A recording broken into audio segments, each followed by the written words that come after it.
Hi, this is Al, Rack and Pull Industries. I want to talk to you guys today about buying a used frame. There's a lot of guys in the biker world that like to build their own bikes, and they do a fantastic job. Some guys build some amazing bikes. And they'll start with just the frame. And the gentleman that brought me this frame, he's built a couple of bikes, and he's pretty good at it. And he wants to build it, but he doesn't know much about the integrity of the frame. So he said, hey, I bought this frame out. It's got a little damage down here. Just heat it up and pound it back.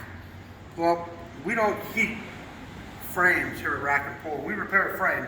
We don't do it with heat. Just not a good idea. Never do heat. So, but somebody already welded this, and it's really bent out real bad right here. And they threw a weld on it without even repairing the bracket. So it must have been ripped off, and then they welded it back on all crooked. Whatever. And then I started looking at it, and I see this bracket down here. And this, I don't know if you could see it or not, but this is all wasted. I mean, I have this piece of aluminum here because it's making the whole bike rock. It's not straight. Okay? So I put this piece of aluminum here just to keep the bike secure, so I can show it to you. It's not bent up in front. It's just that bracket that's bent. The lower parts of the rails appear to be okay.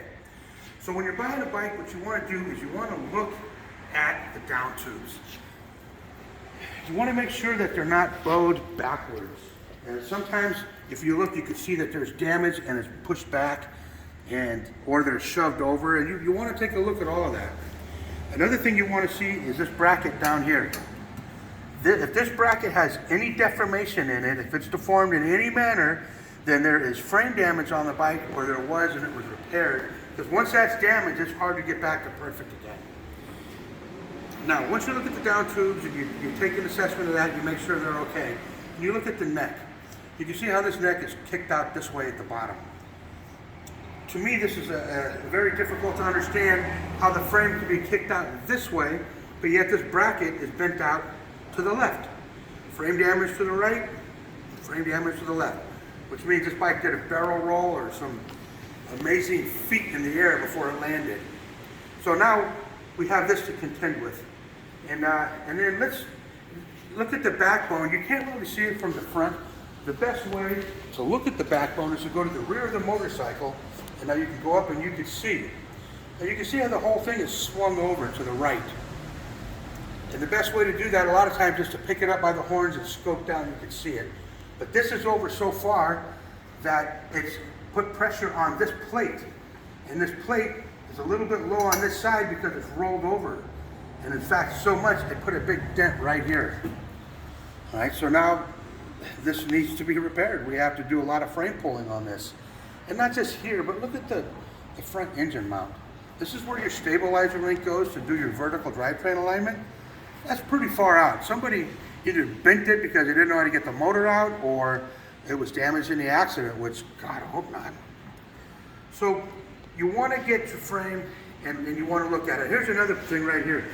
To me, this looks high, but I won't know 100% until I put the straight shooter laser measuring system on here.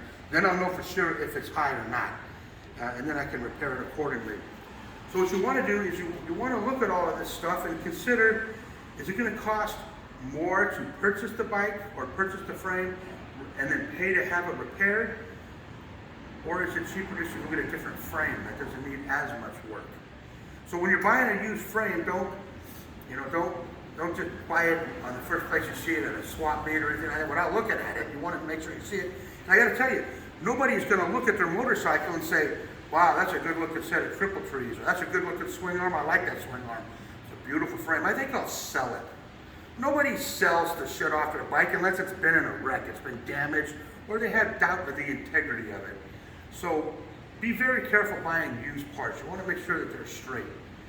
We won't put used parts on a collision repair here for that very reason. So bring me a used frame and I repair it. That's what we do. We repair frames.